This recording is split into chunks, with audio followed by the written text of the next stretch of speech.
Hey guys, this is Oxendine coming to you with a review. I just got this open today, and I want to give a big shout out to Brian from True Drone Reviews. I got this in a little drawing that he had.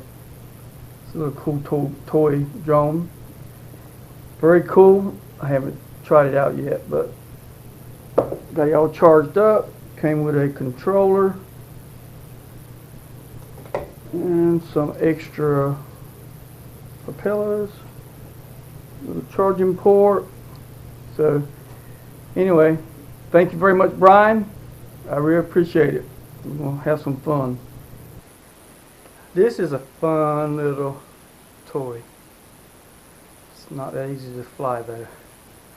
I have a Mavic Pro and it spoiled me. It takes a lot more effort to keep it up and stabilize it, and I flew it in the house around the furniture and started knocking things. The propellers fly off, and took it outside and been flying it. It's really fun, but it takes some skill, so it's fun.